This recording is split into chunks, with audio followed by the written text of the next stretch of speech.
This is Internet Marketing.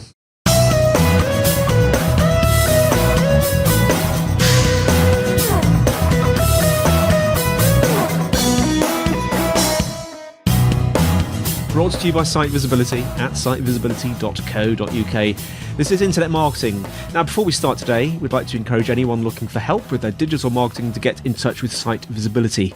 Whether you have a burning digital marketing question or you're looking for an agency to work with, I'd love to hear from you. Give them a call, +44 1273 733 433, or you can fill out the form at sitevisibility.co.uk/contact.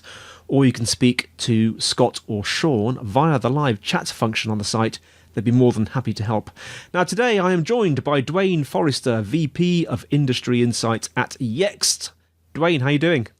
Excellent, Andy. Thank you so much for having me on the show today. Absolute pleasure. And you're in sunny California, aren't you? I am smack in the middle of Southern California, a few minutes from the Pacific Ocean, and as you can imagine, we're staring down the holidays here on the West Coast in proper California style with bright sunshine and sultry weather. Sounds great. Right, let's start off. Tell us a little bit about yourself and what you do at Yext, and then we'll come on to what happens at Yext. Okay. Obviously, my name is Duane Forrester. I am Vice President of Industry Insights for Yext.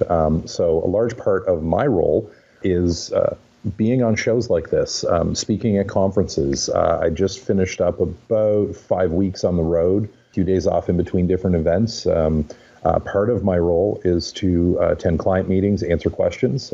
Because of my background, having worked at a search engine before, having run Bing Webmaster Tools and done a number of other things, I find myself a lot of times answering questions for large businesses that are actually using our services. Yeah. It's a great part of the relationship, and I love being able to help companies and kind of have that impact at scale. I write a lot. That's kind of me in a nutshell, right? I write, I speak, I think about where trends are going, which new technologies are impacting consumers, the change in behavior that elicits, and then I help translate that for businesses to understand where they need to invest in their programs and why they need to invest in certain directions to be successful with this next generation of consumers. Now, Yext is very, very interesting, actually. Tell us what Yext does. So Yext is a digital knowledge management platform. Essentially, we take all of the data that you want to have exposed to consumers, and we help you manage it. We give you a platform for inclusion across a couple of hundred locations, including, the big guys like Google and Bing and so on. But we make it easier for people to manage that footprint on a broad basis. Along with that, we are continually expanding, obviously.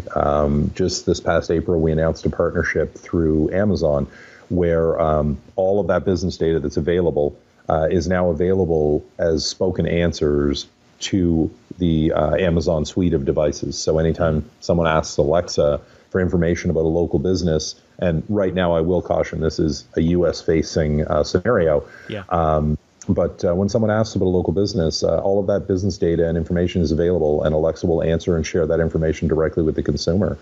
So we're kind of at the forefront of those types of integrations.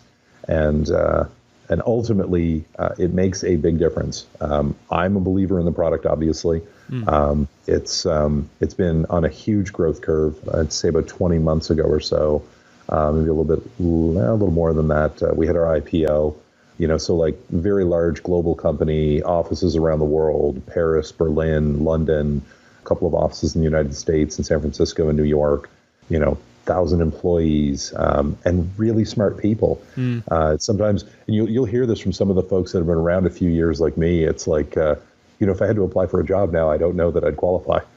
And it's an incredibly intelligent group of people we have solving these problems. And the relationships we build over time with folks at Bing, with folks at Google, it allows for inclusion in things, to be a part of a beta program, which then gets passed on to our customers and that kind of idea. We're unlikely to ever be a name that consumers understand because we're not consumer facing. We face businesses. Yeah, you're B2B, aren't you? Yeah, totally. Yeah. We are that kind of background platform. There was an old slogan for a company. It's, we don't make the product, we make the product better. And in our case, we make the data management easier. That's effectively what we do. And for some businesses, what that means is actually enabling data management because they don't have it as it is right now, or their concept of data management is, 1,400 spreadsheets filled with information. And when someone needs something, someone literally has to go combing through a spreadsheet to try to find that data point. Oh dear. And that is unfortunately, a lot of large brands still operate a lot of their areas with that type of approach because, you had to start somewhere and you started with a document and you continued to grow. And then it became a quote repository. And, it's like, look, put the fancy word on it. It's a GDoc. It's an Excel spreadsheet. Like, yes, that's what it is, yes, the humble spreadsheet, the poor man's database. Yeah. But, and fantastic. But only scales to a certain point. And then you run into human integration issues. You can run into almost immediately version control issues and so on. And so being able to manage that through a de facto system, it brings some really big dividends. So, yeah. It's funny because when I was researching Yext and finding out what Yext did, I came up with this phrase in my head, and it was a really silly phrase. It was something like, these guys are like a sort of professional business metadata shepherds. But it's more than that, isn't it? Because you really are curating this information and making sure it's properly available. And you've got a very interesting kind of relationship with the businesses, haven't you? Tell us about that, because you've got this concept of a digital knowledge manager, or DKM. Yeah, and there's two sides to this, and it's really important that folks understand this, right? Digital knowledge management is the activity of identifying all of the entities that are applicable to your business. So all of the digital assets, and we'll call those out so that folks are examples: name of the business, address of the business, phone number for the business, website for the business, hours of operation, price points, menus for businesses that matters to, professional designations for solicitors and healthcare professionals. All of these pieces, YouTube videos attributable to the business, interviews with the C-suite, and so on. All of these are individual entities, but they are digital assets for a business. And so digital knowledge management is essentially the identification, the curation, and the exposure of these digital assets to consumers in the moments that matter to the consumer. Yeah. So, if you think about it, like, this is a lot of work. This can cover a lot of ground. I mean, even a small business can generate a ton of data points if it does anything online. And then that kind of brings us to the flip side of this coin, which is the person who has to manage all this, the digital knowledge manager. And, we've had experiences where we've talked about this concept and we've actually had companies approach us and say, like, do you have a job description for this? I want to hire somebody as a digital knowledge manager. I want to give them that title and they have all of this oversight to maintain this data flow. And then the flip side is we also know a lot of companies that it's not a stated designation, digital knowledge manager, but it is effectively the work they do. And for all of these people, something that's intrinsic to this is there's actually a couple of things. First is the broad knowledge that's required to execute and understand. And this is, you have to have a background in search engine optimization. You need to know social media. You need to know, paid search. You need to know content management. You need to know database management. You need to understand the operations within your organization beyond marketing. You need to be able to speak their language, live what they're saying, understand what their problem is, and then understand how you or another group within the organization can actually help them solve that problem. So there's a lot of work. And as you can see, if you have this interconnectivity broadly across a peer group within an organization, you also have the vertical exposure into the senior management in an organization. So answers to some of these questions, and they help inform a number of different things that folks are trying to execute on. And so this becomes a very powerful role in an organization. In fact, the companies that I know of who have actually positioned or hired for this position, they are all senior positions. And so, this is something of a career path, a growth path for companies. Obviously, as a platform provider that allows people to get this work done, we would be interested in people's career growth and thus my interest in it and my kind of focus in there. But it's huge. Along the way, we kind of stumbled on this notion that this is the career growth path for a lot of people in digital marketing. If you think you're going to become a senior manager somewhere as a member of the senior leadership team at a corporation, and you're going to do that just on SEO or just through social media or just through paid search media, those days are behind us. That's not happening. We're seeing fewer of those jobs. We're seeing more people taking on the umbrella control role where they are responsible for those organizations inside a company, and they get that senior position because they have a broader expanse of the exposure, and all of that gets grouped into one group under digital. So with a little bit of outreach beyond just those digital marketing functions, you become a huge asset to the company, and you uncover different ways to link pieces of information together that are incredibly important for consumers. Now, I could talk about this all night because it's fascinating. So, I mean, you basically, I presume, as part of your role, Duane, you go and talk to businesses about this notion of a digital knowledge manager, don't you? Yeah, that's actually fairly intrinsic for me. We have a lot of instances where I'll be involved with a quarterly business review with a company, and it inevitably comes up.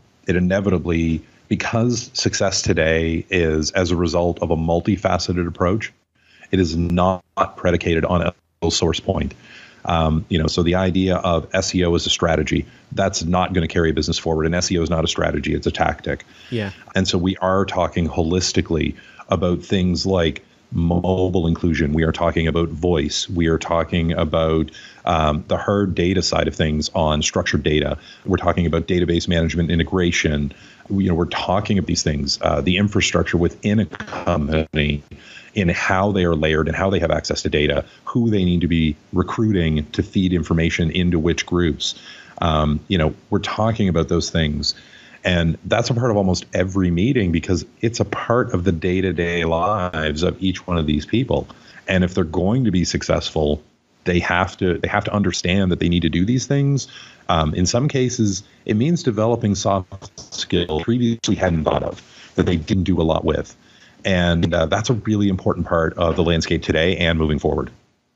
Now, Duane, you mentioned voice search. I just wanted to drill into voice search a bit because it feels like there's a lot of controversy around voice search and devices in the home these days. People are worried about these devices are listening thing. What's your take on it? Because you must deal with it quite a bit. Yeah, there's two popular myths, right? On the consumer side, it's that the devices are always listening to you and recording everything, and that is not the case. Simply not the case. The devices are listening for their wake word, their invocation word, and until they hear that, they're not connected to the cloud. There's no intelligence. There's not a lot of thinking power in your living room in the device.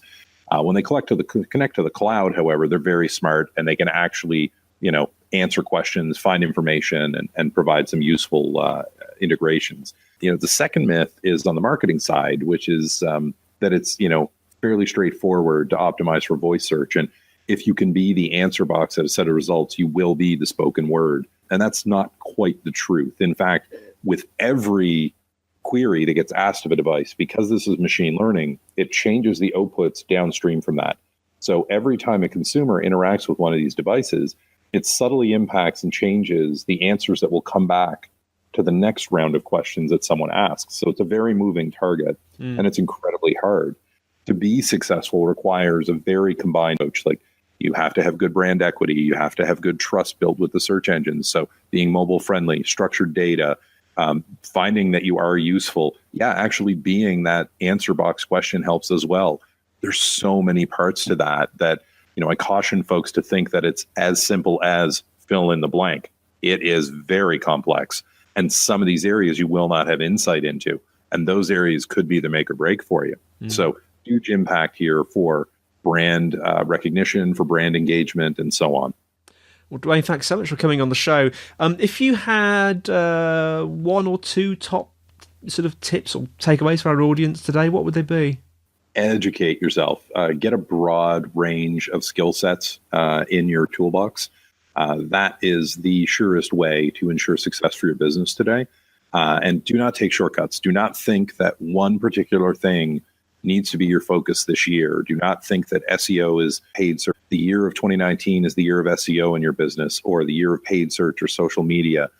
All of success today comes from a combined approach to things. You have to have a balance.